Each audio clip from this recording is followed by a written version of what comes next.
Le silence de Genève. 44 jours. C'est le temps qu'un chef d'État peut-il rester silencieux avant que le silence lui-même ne devienne une information? Une réunion de crise s'est tenue ce mercredi 22 juillet à Yaoundé, au siège du parti au pouvoir. Officiellement, l'ordre du jour n'a pas été communiqué. Mais une question traverse tout un pays. Où est le président de la République et pourquoi personne ne semble en mesure d'y répondre clairement? Mais ce n'est pas tout. Car ce qui se joue actuellement à Genève, sur les bords du lac Léman, ressemble de moins en moins à un simple séjour privé. Partie 1. Contexte et faits vérifiables. Reprenons les faits établis, ceux que personne ne conteste. Le 7 juin 2026, Paul Biya, 93 ans, quitte Yaoundé en compagnie de son épouse Chantal Biya à destination de Genève. Ce déplacement est initialement présenté par la présidence comme un court séjour privé en Europe. Et pourtant, un détail change tout. Depuis cette date, le président n'est plus réapparu publiquement. Aucune image, aucune déclaration filmée, aucune sortie officielle depuis 44 jours. Le 17 juin 2026, le magazine panafricain Jeune Afrique publie une information qui va changer la tonalité de l'affaire. Selon le média, le chef de l'État serait pris en charge dans une clinique privée genevoise à la suite d'un malaise survenu lors des célébrations de la fête nationale du 20 mai 2026. La réaction ne se fait pas attendre. Dès le lendemain, le 18 juin, le ministre de la Communication et porte-parole du gouvernement, René-Emmanuel Sadi, publie un communiqué ferme. Il dément toute hospitalisation, qualifie les informations de « conjectures malveillantes et infondées » et assure que le président regagnera le Cameroun dans les plus brefs délais. Cette promesse-là, en tout cas, est vérifiable. Et plus d'un mois plus tard, elle n'a manifestement pas été tenue. Mais un communiqué ne suffit jamais à clore un dossier de cette nature. Car pendant que le gouvernement dément, la réalité du terrain raconte une toute autre histoire. Partie 2. Le conflit, les tensions. D'un côté, la version officielle. Un chef de l'État en pleine forme, en simple séjour privé, qui vaque normalement à ses activités. De l'autre, un faisceau d'éléments qui, sans jamais constituer une preuve à eux seuls, s'accumulent au point d'interpeller jusqu'aux observateurs les plus prudents. Car voici ce que documentent plusieurs médias, dont Jeune Afrique. Ce n'est plus seulement le président et son épouse qui séjournent à Genève. C'est, selon ces sources, une bonne partie du clan familial qui s'est retrouvé à l'hôtel Intercontinental. Chantal Biya, Junior et Brenda Biya, la gouvernante présidentielle, mais aussi, plus surprenant encore, Céline Ngo, épouse du secrétaire général de la présidence Ferdinand Ngo, resté lui à Yaoundé. Certains observateurs y voient une simple coïncidence familiale. D'autres, plus circonspects, s'interrogent. Pourquoi réunir autant de proches autour d'un simple séjour privé? La question reste posée. Autre élément troublant selon la même enquête. Pierre Meba, le frère cadet du président, aurait lui aussi été hospitalisé à Genève au même moment. Une coïncidence de calendrier qui, si elle était confirmée, dirait quelque chose sur la vulnérabilité d'une génération entière au sommet de l'État, sans qu'il faille y voir, à ce stade, quoi que ce soit de plus qu'une coïncidence. Et puis il y a eu cette fête.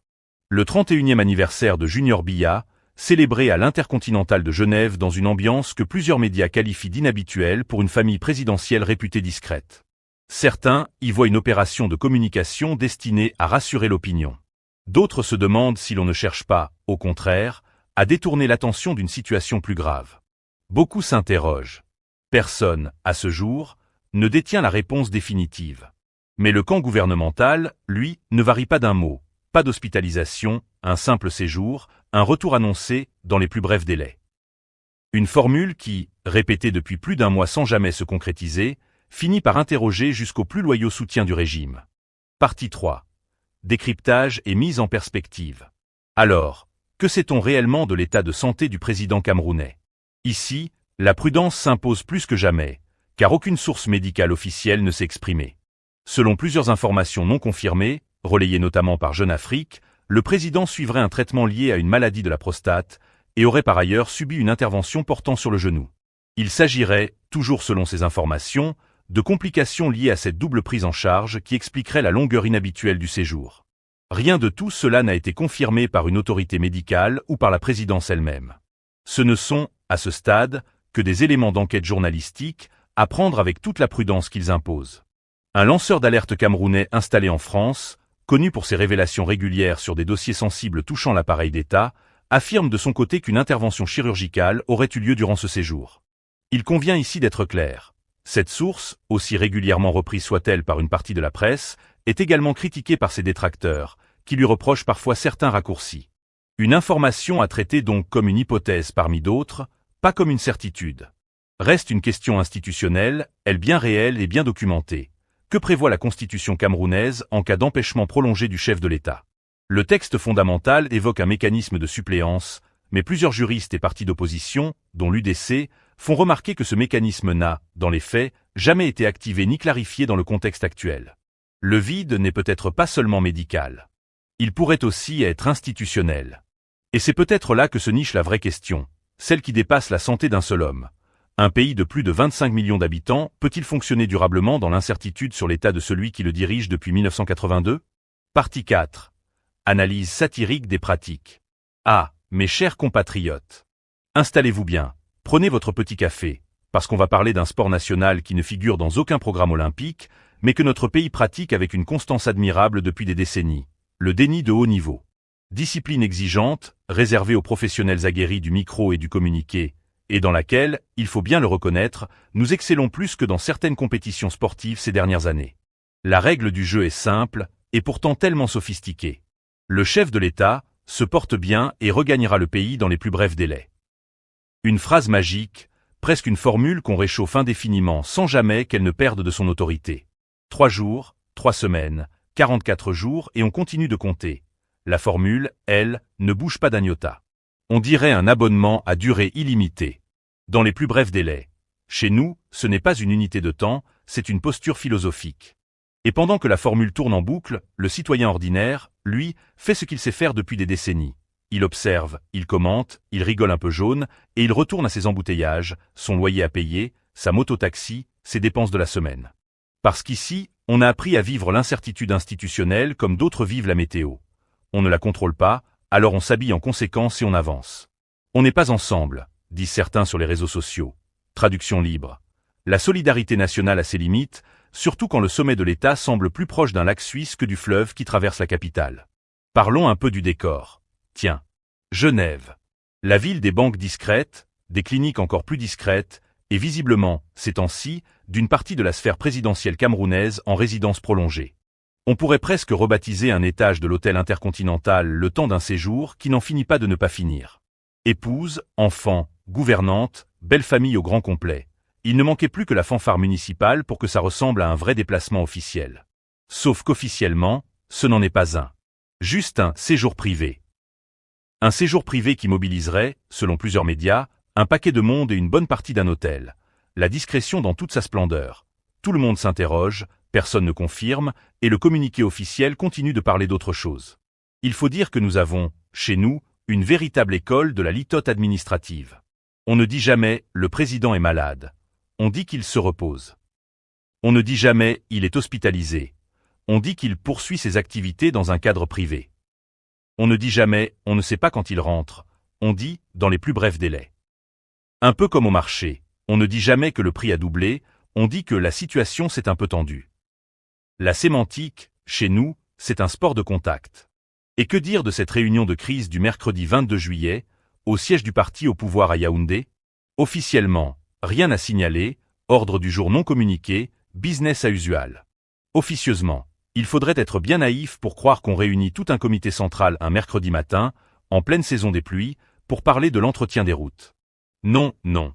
Quand le sommet d'un parti se réunit sans dire pourquoi, c'est en général le signe que le « pourquoi » est justement ce que l'on cherche à ne pas dire. Le silence institutionnel, chez nous, a toujours été plus bavard que les communiqués eux-mêmes. On pourrait presque imaginer la scène, façon théâtre populaire. D'un côté, le porte-parole du gouvernement, cravate bien nouée, qui répète que tout va bien, que c'est un séjour privé, que la santé du chef de l'État n'appelle aucune inquiétude particulière. De l'autre, l'opinion publique, assise sur son banc, bras croisés, qui hoche la tête poliment tout en pensant très fort. On a compris depuis longtemps que « rassurer » et « informer » ne sont pas tout à fait la même chose. Et le rideau ne tombe jamais, parce que la pièce continue, saison après saison, avec les mêmes acteurs et les mêmes répliques. Cette chorégraphie, d'ailleurs, n'a rien d'exclusivement local. On l'a vu jouer, avec des variantes, sous d'autres cieux et d'autres régimes vieillissants, sur le continent comme ailleurs. Le communiqué rassurant sorti à la va-vite, la photo d'archive ressortie au bon moment pour prouver que tout va bien. L'entourage qui voyage beaucoup sans jamais expliquer la nature exacte de ses déplacements. C'est presque devenu un manuel non écrit, transmis de génération en génération de communicants, Comment gérer une absence prolongée sans jamais prononcer le mot qui dérange?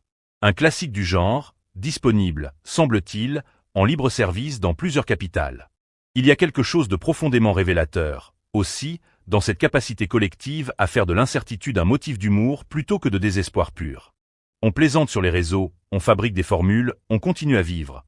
Parce qu'au fond, traverser l'absence prolongée du sommet de l'État avec le sourire, c'est peut-être une façon de dire que la vie du pays, elle, doit continuer, qu'on nous informe ou pas. Un peuple entier qui apprend à fonctionner sur du sable institutionnel mouvant, tout en gardant, contre vent et marée, son sens de la dérision. Voilà peut-être la vraie prouesse de ces dernières semaines, plus impressionnante, disons-le, que n'importe quel communiqué de presse. Alors, résumons ce système avec la formule qui convient. On ne ment jamais officiellement, on choisit juste, avec un art consommé, de ne jamais tout à fait dire la vérité non plus. Entre les deux, il y a tout un océan dans les plus brefs délais, que la population continue de traverser à la nage, en riant jaune, en attendant patiemment le prochain communiqué qui, comme les précédents, risque fort de ne rien communiquer du tout. Conclusion. Résumons ce que nous savons, sans jamais trancher ce qui reste incertain. Un président de 93 ans, absent de la scène publique depuis 44 jours. Un gouvernement qui dément toute hospitalisation. Une presse panafricaine qui documente une réalité clinique. Une famille entière rassemblée à Genève. Et une réunion de crise, ce jour même, dont personne ne veut préciser l'objet. Entre ces deux versions, celle du silence rassurant et celle des questions qui s'accumulent, où se situe la vérité? La nangasphère se dévore. Comment un clan a perdu la succession sans adversaire? Une question agite en silence les couloirs des tout-dits. Un clan que l'on disait tout-puissant, capable un jour d'écrire la suite du pouvoir camerounais, semble aujourd'hui reculer devant sa propre ambition. Ce clan a un nom que la rumeur politique a fini par imposer, la nangasphère. 2 hommes en étaient les piliers. Une femme en était le cœur. Et en l'espace de quelques semaines, tout ce que ce clan avait patiemment construit paraît s'être fissuré de l'intérieur. Comment un ensemble aussi organisé peut-il se retrouver, en plein été 2026, en position de repli plutôt que de conquête? La question reste posée. Mais ce n'est pas tout. Ce qui s'est joué ces derniers mois pourrait bien changer notre lecture de toute la succession à venir. Partie 1. Contexte et faits vérifiables. Pour comprendre ce qui se joue aujourd'hui, il faut revenir aux bases. La succession de Paul Biya, à la tête de l'État camerounais depuis 1982, est depuis des années le sujet le plus scruté de la vie politique du pays. Autour du président, plusieurs cercles d'influence se sont formés au fil du temps, chacun cherchant à peser sur le jour où la question de l'après-Biya se posera concrètement. Parmi ces cercles, un nom est revenu avec insistance ces derniers mois. La nangasphère, appellation forgée autour de Nanga et Boko, ville dont la première dame Chantal Biya est originaire. Ce clan se serait construit, selon plusieurs observateurs de la vie politique camerounaise, autour de 2 figures institutionnelles. D'un côté, Ferdinand Ngo, secrétaire général de la présidence de la République, poste qui en fait l'un des hommes les mieux informés du pays sur les dossiers sensibles et les nominations. De l'autre, Oswald Baboké, directeur adjoint du cabinet civil, connu aussi pour avoir consacré plusieurs ouvrages à l'action du couple présidentiel. Mais ce n'est pas tout. À ces 2 hommes s'ajoutait, selon plusieurs sources, l'ombre de Chantal Biya elle-même, dont l'influence sur les grandes orientations du sérail présidentiel n'est plus à démontrer. 2 dossiers judiciaires viennent, ces derniers mois, percuter cet édifice. Le premier concerne un vaste système d'exportation d'or non déclaré. Un rapport de l'Initiative pour la transparence dans les industries extractives aurait fait état d'un écart considérable entre les quantités d'or officiellement déclarées à l'export en 2023, un peu plus de 22 kg, et les volumes qui seraient réellement arrivés à Dubaï, évalués à près de 15 tonnes. Face à cet écart, Paul Biya aurait lui-même ordonné en février 2026 l'ouverture d'une enquête, confiée au tribunal criminel spécial. Le 29 juin, 74 permis miniers auraient été annulés dans la foulée. Le second dossier est plus ancien et autrement plus grave. Celui de l'assassinat du journaliste Martinez Zogo, enlevé, torturé et tué en janvier 2023. 17 personnes seraient jugées devant le tribunal militaire de Yaoundé dans cette affaire, parmi lesquelles l'homme d'affaires Jean-Pierre Amougou Belinga et plusieurs cadres du renseignement. Voilà pour le décor institutionnel. Mais ce n'est pas tout. C'est la manière dont ces 2 dossiers viennent, chacun à sa façon, toucher les 2 piliers du clan qui donnent à cette histoire toute sa dimension. Partie 2. Le conflit et les tensions. 2 hommes, 2 dauphins possibles, 2 trajectoires qui se seraient effondrées presque simultanément. Commençons par Oswald Baboké. Selon des informations rapportées par Jeune Afrique, il aurait été entendu à 3 reprises dans le cadre de l'enquête sur le trafic d'or, les enquêteurs cherchant à savoir si des réseaux logés au cœur même du cabinet civil de la présidence auraient pu être impliqués. Mais un second épisode serait venu s'ajouter à celui-ci. Le 12 juin 2026, un homme se serait présenté sur un plateau de télévision publique pour y faire lire ce qui a été qualifié de faux décret présidentiel, nommant un vice-président. Selon l'enquête ouverte sur cet épisode, le document original aurait porté le nom d'Oswald Baboké. Entendu le 7 juillet par la sécurité présidentielle, dans un dossier que certains services qualifieraient de tentative de déstabilisation institutionnelle, l'intéressé dénoncerait, par la voix de ses proches, un montage destiné à l'écarter. 2 dossiers, un seul homme. Beaucoup s'interrogent sur la coïncidence. Et Ferdinand Ngo, dans tout cela, sa situation serait différente, mais tout aussi fragilisée. Parmi les prévenus jugés dans l'affaire Zogo figurerait un certain Martin Savom, ancien maire de Bibey, poursuivi pour complicité présumée dans cette affaire. Or, Savom serait réputé proche du secrétaire général de la présidence, et le média Africa Intelligence aurait avancé que ce dernier aurait pu orienter certaines conclusions de l'enquête. Rien n'est établi à ce stade, le fil reliant les 2 hommes reste ténu, mais dans un procès qui remonte vers les cercles de protection, il suffirait, selon certains observateurs, à exposer indirectement le secrétaire général. Mais ce n'est pas tout. À ce dossier judiciaire s'ajouterait une autre difficulté, plus politique celle-là. En 2025, Ngo se serait, selon plusieurs récits concordants, comporté moins en organisateur de la présidentielle qu'en candidat lui-même. Comité stratégique personnel, tournée dans les régions, prise de contact répétée avec l'élite politique locale. Jeune Afrique aurait résumé la situation d'une formule frappante, évoquant une campagne menée par procuration. Dans un régime où le chef n'a, par le passé, jamais formellement désigné d'héritier, se comporter en dauphin pourrait constituer, selon certains analystes, une faute stratégique majeure. 2 hommes, 2 fragilités différentes, mais un même clan qui se retrouverait pris entre les deux. Et le plus troublant, selon plusieurs sources, ne serait pas l'existence de ces 2 dossiers pris séparément, mais le fait que l'enquête visant Baboké serait précisément coordonnée par Ngo lui-même. Comment expliquer qu'un homme place, dès 2018 selon certains récits, un protégé au cabinet civil, pour ensuite superviser l'enquête qui pourrait le faire chuter? La question reste posée, et elle nourrirait, selon plusieurs témoignages, une tension ouverte entre les 2 hommes, les proches de Baboké allant jusqu'à évoquer, toujours selon ces mêmes sources, une manœuvre orchestrée contre lui. Partie 3.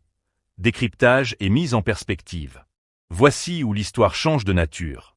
Il ne s'agirait plus seulement de 2 hommes fragilisés par des dossiers distincts.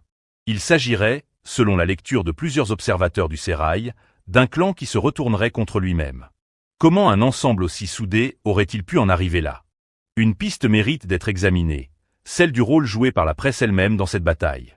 Depuis plusieurs mois, les dossiers les plus sensibles du pouvoir camerounais atterriraient, avec une régularité frappante, dans les colonnes d'un même titre panafricain, Jeune Afrique.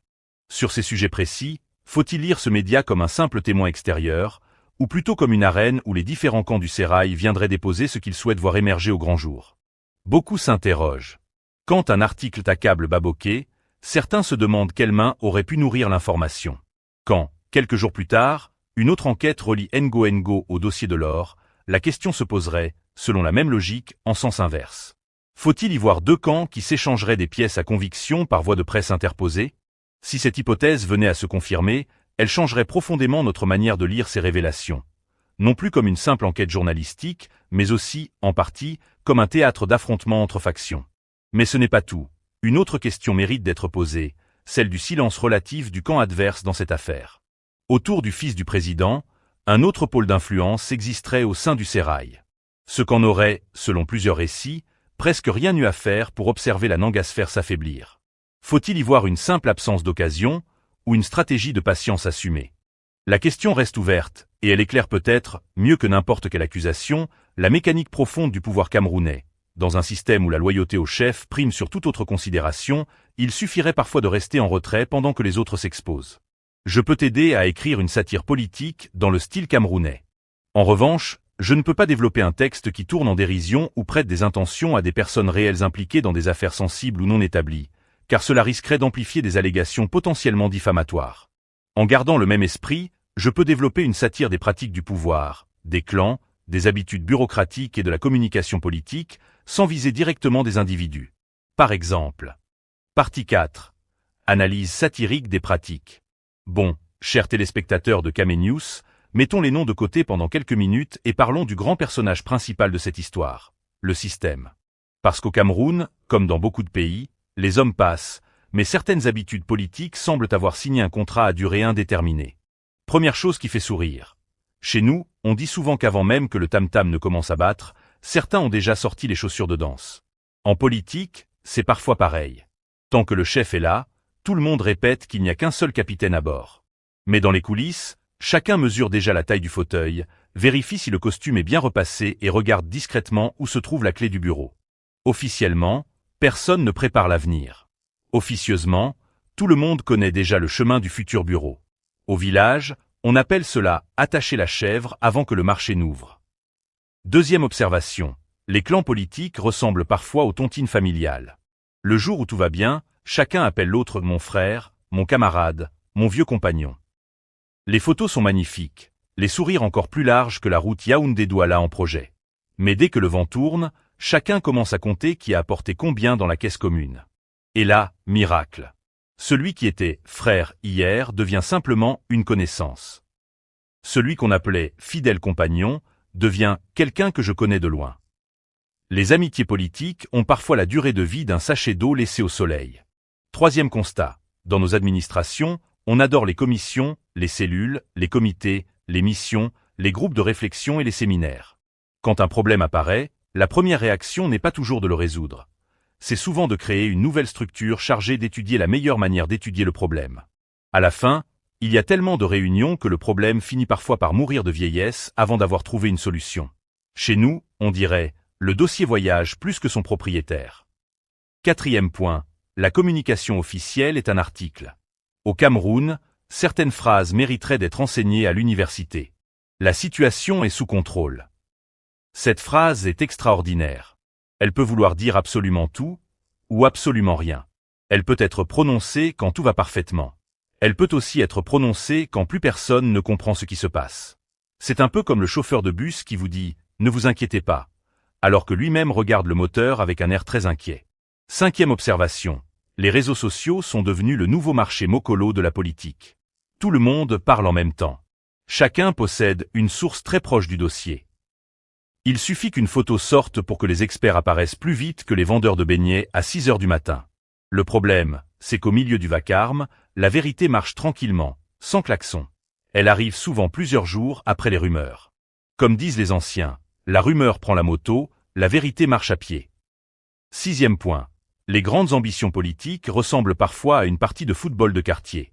Avant le coup d'envoi, chacun est déjà convaincu qu'il marquera le but de la victoire. Mais au fil du match, certains oublient que le ballon est collectif et commencent à dribbler leurs propres coéquipiers. Résultat, personne ne marque, tout le monde réclame un penalty et le public rentre chez lui en demandant ce qu'il est venu regarder. Septième constat, le langage politique adore les grands mots. On ne parle jamais d'un simple problème. Non. On parle de dynamique stratégique, de mécanismes d'optimisation, de synergie opérationnelle, de feuilles de route renforcées. Traduit en langage de quartier, cela signifie parfois simplement « on va encore se réunir ». Et au Cameroun, les réunions sont presque un sport national. On peut tenir 4 heures de réunion pour décider de la date de la prochaine réunion. Huitième observation. Lorsqu'un climat devient incertain, chacun redécouvre soudainement les vertus de la prudence. Celui qui parlait très fort hier commence aujourd'hui à parler doucement. Celui qui donnait des interviews tous les matins devient mystérieusement difficile à joindre. Les téléphones sonnent moins. Les visites se font plus discrètes. Au quartier, on résume cela avec une formule simple. Quand la pluie menace, chacun rentre ses habits avant de conseiller son voisin. Et c'est peut-être la plus grande leçon de toute cette histoire. Les systèmes politiques ne sont pas seulement faits de textes, de palais ou de cérémonies. Ils sont faits d'êtres humains, avec leurs ambitions, leurs calculs, leur prudence et parfois leurs erreurs. Comme le dit un proverbe bien de chez nous, quand plusieurs personnes veulent s'asseoir sur le même tabouret, ce n'est pas le tabouret qui grandit, ce sont les disputes qui commencent. Révélation. Voilà pourquoi, au-delà des noms et des circonstances, ce qui mérite d'être observé, c'est le fonctionnement des institutions, la manière dont les décisions se prennent et la façon dont le débat public évolue. Car au final, en démocratie comme ailleurs, ce sont les faits, les décisions officielles et le jugement des citoyens qui écrivent durablement l'histoire. Conclusion. Résumons, sans trancher ce qui reste incertain. Deux hommes présentés comme les piliers d'un même clan se retrouveraient aujourd'hui fragilisés, chacun par un dossier distinct, dans des circonstances qui restent à ce jour non tranchées par la justice. Un repli stratégique, de la vice-présidence vers un poste économique, semblerait acter, selon plusieurs lectures, l'abandon d'une ambition présidentielle plus large. Et une question de fond demeure. Un clan peut-il être vaincu sans avoir eu, à aucun moment, à affronter un adversaire extérieur? Si ces éléments venaient à être pleinement confirmés, ils raconteraient une histoire vieille comme le pouvoir lui-même. Celle des empires qui ne tombent pas sous les coups de leurs ennemis, mais sous le poids de leurs propres ambitions mal maîtrisées. À vous, maintenant, de vous faire votre propre opinion. Alerte. Le long silence autour de Paul Biya relance toutes les questions sur la transition. Introduction. Une absence présidentielle peut-elle devenir un sujet d'inquiétude nationale? Et surtout, que se passe-t-il lorsque le silence officiel laisse place à une avalanche de rumeurs, d'analyses et de spéculations? Depuis plusieurs semaines, Paul Biya séjourne en Suisse dans le cadre de ce qui avait été présenté comme un déplacement privé. Mais la durée inhabituelle de cette absence a ravivé les débats sur la continuité de l'État, la communication gouvernementale et les mécanismes institutionnels prévus en cas d'indisponibilité prolongée du chef de l'État. Le gouvernement a, à plusieurs reprises, démenti les informations faisant état d'une hospitalisation critique. Pourtant, sur les réseaux sociaux comme dans les milieux politiques, les interrogations persistent. Alors, assiste-t-on simplement à un séjour privé qui se prolonge? Ou cette séquence révèle-t-elle un malaise plus profond dans la gestion de l'information au sommet de l'État? Au Cameroun, un proverbe dit « Quand la porte du chef reste longtemps fermée, le village commence à parler à travers les fenêtres ». Et aujourd'hui, tout le monde semble regarder les fenêtres du pouvoir. Partie 1. Contexte et faits vérifiables. Commençons par les éléments qui peuvent être établis. Paul Biya a quitté le Cameroun pour un séjour en Suisse accompagné de son épouse. Ce déplacement a été présenté officiellement comme un séjour privé. Les autorités camerounaises n'ont pas annoncé de vacances du pouvoir et les institutions continuent de fonctionner.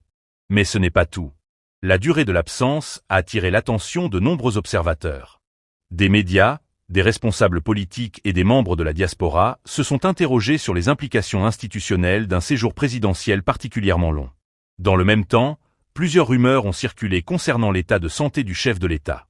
Certaines évoquaient une hospitalisation, d'autres parlaient de complications médicales. À ce stade, aucune confirmation officielle n'est venue valider ces informations. Et pourtant, un détail change tout. Le gouvernement a jugé nécessaire de réagir publiquement pour démentir certaines de ces rumeurs. Lorsqu'un exécutif prend la peine de répondre à des informations qui circulent, cela montre au minimum que le sujet a acquis une importance dans l'espace public. Au Cameroun, on dit souvent, quand le marché commence à chuchoter, le quartier finit par crier.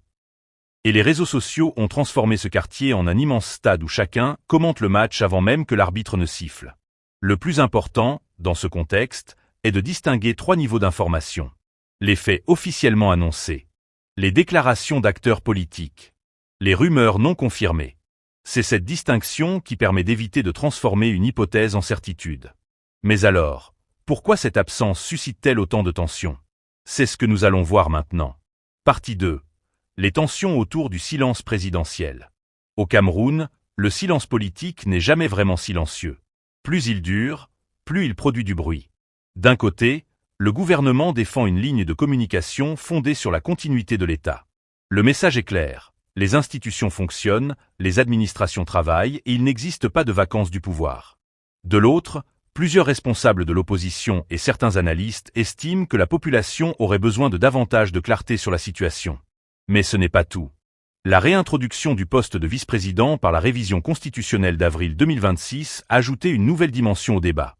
Même si aucune nomination n'a été annoncée, cette réforme a immédiatement alimenté les spéculations sur les scénarios de transition. Et là, le Cameroun est devenu un immense laboratoire d'interprétation. Le taximan connaît déjà le prochain organigramme. Le vendeur de beignets explique la Constitution. Le voisin qui n'arrive pas à retrouver sa facture ENEO affirme avoir une source très haut placée. Quand on lui demande où se trouve cette source, il répond « Mon petit, c'est confidentiel ». Confidentiel, mais raconté à tout le quartier. Voilà notre génie national. Mais derrière l'humour se cache une vraie question. Comment maintenir la confiance publique lorsque l'information officielle est rare et que les rumeurs circulent à une vitesse fulgurante? C'est précisément là que se joue la bataille des récits. Chaque camp tente d'imposer sa lecture des événements. Les autorités parlent de continuité. L'opposition évoque des zones d'ombre. Les citoyens, eux, essaient simplement de comprendre. Et c'est cette incertitude qui nourrit la tension actuelle. Partie 3. Décryptage et mise en perspective. Prenons un peu de recul. Dans de nombreux systèmes politiques, les périodes d'absence prolongée d'un chef d'État donnent lieu à des spéculations. Ce phénomène n'est pas propre au Cameroun. Mais ce n'est pas tout. Ce qui rend le cas camerounais particulier, c'est la place centrale qu'occupe la présidence dans l'architecture institutionnelle. Lorsque le sommet de l'État communique, l'ensemble du système entre dans une phase d'interprétation permanente. Au Cameroun, nous avons développé une compétence presque olympique, la lecture entre les lignes. Un responsable tousse pendant un discours? Analyse. Il ne tousse pas? Nouvelle analyse. Il sourit sur une photo officielle? Débat national. Il ne sourit pas? Débat international. Même le silence finit par avoir un porte-parole. Et pourtant, le travail journalistique consiste précisément à résister à cette tentation. Une question n'est pas une preuve. Une rumeur n'est pas un fait. Une intuition collective ne remplace pas une information vérifiée. Alors, que peut-on raisonnablement analyser? Plusieurs observateurs estiment que cette séquence révèle surtout un problème de communication institutionnelle. D'autres considèrent qu'il s'agit d'une stratégie délibérée visant à éviter une personnalisation excessive du débat sur la santé présidentielle. La question reste ouverte. Ce qui est certain, c'est que l'absence prolongée a remis au centre des discussions des sujets longtemps considérés comme tabous. La succession, la continuité de l'État, le rôle du vice-président et la capacité des institutions à fonctionner indépendamment de la présence physique du chef de l'État. Et c'est peut-être là le véritable enjeu.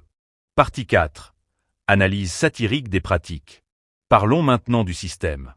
Au Cameroun, la politique ressemble parfois à une série télévisée dont personne ne connaît le nombre de saisons. Chaque épisode se termine par un cliffhanger. Le public promet d'arrêter de regarder.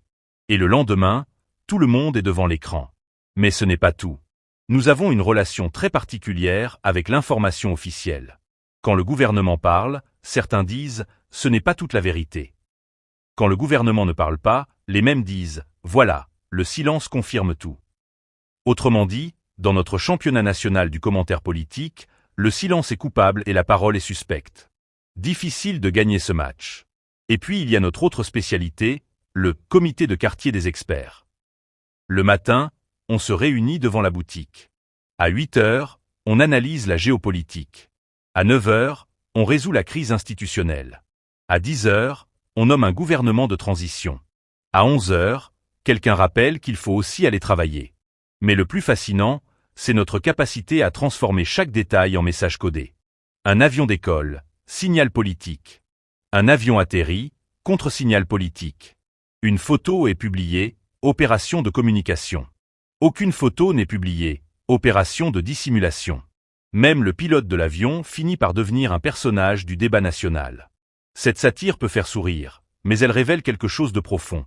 Lorsque la transparence est limitée, l'imagination collective devient une institution parallèle. Et cette institution parallèle est extrêmement puissante. Elle produit des récits. Elle crée des certitudes. Elle influence l'opinion. Parfois, elle va plus vite que les institutions elles-mêmes. Comme on dit chez nous, la rumeur voyage en moto, la vérité marche souvent à pied. Le problème, c'est que lorsque la vérité arrive enfin au village, la rumeur a déjà fait 3 tournées, pris un taxi et ouvert une chaîne YouTube. Voilà pourquoi la question essentielle n'est pas seulement « que se passe-t-il ?» La vraie question est « comment un État moderne gère-t-il l'information dans une époque où chaque citoyen possède un téléphone, une connexion Internet et une opinion prête à être publiée en 10 secondes ?» Et cette question dépasse largement le cas d'un seul homme. Elle concerne l'avenir de la gouvernance. Conclusion. Au terme de ce décryptage, une chose apparaît clairement. Le long séjour de Paul Biya en Suisse a ouvert une séquence politique majeure, non pas parce que toutes les rumeurs seraient vraies, mais parce qu'il a ravivé des interrogations profondes sur la communication institutionnelle, la continuité de l'État et les mécanismes de transition au Cameroun. Les faits vérifiables existent. Les démentis officiels existent également. Entre les deux, circulent de nombreuses hypothèses qu'il convient de traiter avec prudence. C'est précisément dans ces moments d'incertitude que le journalisme doit jouer son rôle. Informer sans amplifier, questionner sans accuser, analyser sans transformer les suppositions en certitudes. Alors, selon vous, le principal problème aujourd'hui est-il l'état réel de la situation présidentielle, ou plutôt la manière dont l'information est gérée et communiquée au public camerounais? Dites-nous votre analyse dans les commentaires.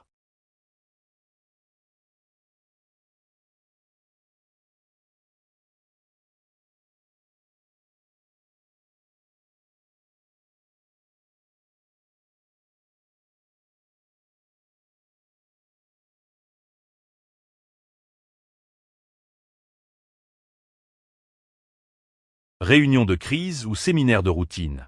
Le discours de Jean Nkuete qui en dit long. Une phrase, prononcée dans un palais des congrès de Yaoundé, agite en ce moment les commentateurs politiques camerounais. L'état général de l'environnement ne plaide pas en notre faveur. Ce n'est pas un opposant qui parle. C'est le secrétaire général du comité central du RDPC lui-même. Alors, aveu de faiblesse ou simple prudence tactique? La question reste posée, et nous allons la creuser ensemble. Partie 1.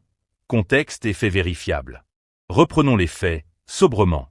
Ce mercredi, le Rassemblement démocratique du peuple camerounais a tenu à Yaoundé un séminaire stratégique intitulé « L'impérative large victoire du RDPC aux élections législatives et municipales. Raison, conditions préalables, action ». La rencontre s'est déroulée au Palais des Congrès, sous la présidence de Jean Nkuete, secrétaire général du comité central du parti au pouvoir depuis des décennies au Cameroun. Mais ce n'est pas tout, ce séminaire ne sort pas de nulle part. Il intervient dans un calendrier électoral précis, à quelques mois d'élections législatives et municipales que Jean Nkuete lui-même situe à 5 ou 6 mois du moment de son discours. Un compte à rebours est donc officiellement lancé, et le RDPC le sait. Rappelons également le contexte immédiat. Cette rencontre marque, selon les propos mêmes du secrétaire général, le 10e anniversaire de la mise en place des délégations permanentes du comité central dans les 10 régions du pays. Une structure territoriale que le RDPC présente comme un outil de contrôle et d'encadrement du parti sur le terrain. 10 ans, 10 régions, un bilan que Jean Nkuete qualifie lui-même de largement positif. Et pourtant, un détail change tout. Ce même discours, censé célébrer un anniversaire et galvaniser les troupes, glisse très vite vers un tout autre registre. Celui de l'inquiétude assumée. Jean Nkuete évoque en effet, sans détour, la dernière élection présidentielle du 12 octobre 2025, qu'il décrit lui-même comme un scrutin traversé par des pièges et des manœuvres de divers genres. Des propos qui, une fois de plus, émanent du parti au pouvoir lui-même, et non d'une source extérieure. Distinguons ici clairement ce qui relève du fait établi de ce qui relève de l'interprétation. Est établi la tenue du séminaire, sa date, son thème, l'identité de son organisateur, le 10e anniversaire des délégations permanentes, la tenue de l'élection présidentielle le 12 octobre 2025. Relève en revanche de l'interprétation, et donc de la prudence, la portée réelle des manœuvres évoquées, l'identité de ceux qui en seraient les auteurs, et l'ampleur véritable des difficultés internes du parti. Sur ces derniers points, aucune preuve n'est apportée dans le discours lui-même. Il s'agit d'affirmations du orateur, que nous rapportons comme telles, sans les valider ni les contester. Mais gardons cette question en tête, car elle va nous accompagner tout au long de ce décryptage. Pourquoi un parti qui se dit dominant éprouve-t-il le besoin de consacrer un séminaire entier à sa propre victoire impérative? Partie 2. Le conflit et les tensions. Entrons maintenant dans le vif du sujet. Les tensions, telles qu'elles transparaissent, souvent en creux, dans les mots choisis par Jean Nkuete. Premier point de friction, assumé publiquement par l'orateur, la question des candidatures. Jean Nkuete parle explicitement d'éviter des chocs de candidature inutiles en temps opportun. Une formule prudente, mais qui, selon plusieurs observateurs de la vie politique camerounaise, renverrait à une réalité bien connue au sein des partis dominants, la concurrence entre militants locaux pour occuper les positions éligibles. Le camp de ceux qui défendent l'ancienneté sur le terrain se heurterait, selon certaines lectures, à celui de figures plus récentes cherchant à s'imposer. Nous insistons, ceci reste une hypothèse d'analyse, pas un fait confirmé par le discours, qui ne nomme aucune personne ni aucune localité précise. Deuxième tension, plus diffuse mais tout aussi présente, le rapport du parti à sa propre image dans l'opinion. Jean Nkuete évoque à 2 reprises le poids du tapage médiatique et du vacarme des réseaux sociaux. Une formulation qui, d'après plusieurs analystes de la communication politique, trahirait une préoccupation réelle du parti face à une bataille de l'image qu'il jugerait défavorable. Est-ce le signe d'une opposition plus audible qu'auparavant, d'une désaffection populaire grandissante, ou simplement d'une vigilance stratégique classique avant tout scrutin? La question reste ouverte, et le discours lui-même ne tranche pas. Troisième point, plus institutionnel, le rôle des délégations permanentes du comité central. Présentées comme un succès sur le papier, ces structures ont pourtant, selon les mots mêmes de Jean Nkuete, permis de réduire les écarts et les dysfonctionnements que l'on observait dans la marche du parti. Une phrase qui, en creux, reconnaît que ces dysfonctionnements ont bel et bien existé. Mais ce n'est pas tout. Le secrétaire général ne précise à aucun moment la nature exacte de ces dysfonctionnements passés, ni les structures ou individus qui en auraient été responsables. Des partisans d'une lecture optimiste y verront la preuve d'une modernisation réussie du parti. Des voix plus critiques, elles, s'interrogeront sur ce qui reste, 10 ans après, encore à corriger. Et voici un dernier détail qui change la donne. À aucun moment dans ce discours, Jean Coëté ne nomme un adversaire, un rival interne ou une figure de l'opposition. Tout reste au niveau des structures, des mécanismes, des environnements. Une prudence de langage qui, à elle seule, mériterait d'être décryptée. C'est précisément ce que nous allons faire. Partie 3. Décryptage et mise en perspective. Penchons-nous maintenant sur ce que ce discours révèle, non pas dans ce qu'il dit explicitement, mais dans la manière dont il le dit.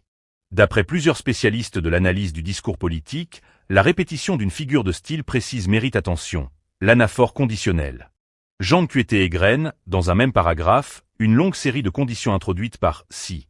Si l'apaisement n'est pas de retour, si les forces et faiblesses ne sont pas identifiées, si les ressources financières ne sont pas mobilisées, si les candidatures ne sont pas clarifiées, si les jeunes et les femmes ne sont pas impliqués, si le fichier électoral n'est pas maîtrisé, si la veille politique n'est pas organisée. Une accumulation qui, selon certains lecteurs de discours politiques, pourrait se lire de deux façons opposées, soit comme une feuille de route méthodique et rigoureuse, soit comme l'inventaire, presque malgré lui, de tout ce qui, précisément, ferait aujourd'hui défaut. Beaucoup s'interrogent. Un parti qui énumère autant de conditions à remplir avant de gagner est-il un parti confiant ou un parti qui cherche à se rassurer lui-même? Autre élément qui retient l'attention des observateurs, le champ lexical de la peur, omniprésent alors même que le discours se veut mobilisateur. Jean Coëté évoque le danger pour le champion en titre, la nécessité de ne pas montrer de signes de frilosité, et conclut par une formule frappante. Le RDPC ne doit qu'avoir peur d'avoir peur. Une phrase que d'aucuns qualifieraient de performative, au sens où elle chercherait moins à décrire une réalité qu'à la conjurer par les mots. Si cette lecture venait à se confirmer, cela soulèverait une question intéressante sur l'état d'esprit réel qui règne actuellement au sommet du parti, à quelques mois d'un scrutin jugé, par le discours lui-même, incertain. Troisième piste de décryptage, plus institutionnelle celle-là, la mention explicite d'un défaitisme à combattre. Pourquoi mettre en garde contre un sentiment que l'on n'observerait pas? Selon certaines analyses, l'évocation d'un risque sert précisément à signaler que ce risque est perçu, en interne, comme réel. Des informations non confirmées, relayées ces derniers mois par différents observateurs de la vie politique camerounaise, évoqueraient des tensions locales liées à la sélection des candidats pour les élections législatives et municipales. Rien, cependant, ne permet à ce stade de confirmer l'ampleur exacte de ces tensions, ni leur lien direct avec les propos tenus par Jean Coëté. Nous le rapportons donc au conditionnel, comme piste d'analyse et non comme vérité établie. Enfin, dernier point de décryptage, et non des moindres, l'absence quasi totale, dans ce long discours d'ouverture, de toute mention chiffrée. Aucun sondage, aucune statistique de terrain, aucun bilan électoral détaillé région par région. Un choix rhétorique qui, selon certains observateurs, permettrait de mobiliser sans jamais s'exposer à une vérification factuelle précise. Un choix stratégique classique en communication politique, diront certains. Un évitement révélateur, diront d'autres. La question, une fois encore, reste ouverte au jugement de chacun. Mais alors, si l'on assemble toutes ces pièces, un défaitisme redouté en interne, une méfiance affichée envers les médias et les réseaux sociaux, une longue liste de conditions à remplir, un vocabulaire de la peur soigneusement retourné en discours de combat, que peut-on raisonnablement en conclure? Peut-être rien de définitif. Mais assurément, matière à réflexion. Partie 4. Analyse satirique des pratiques.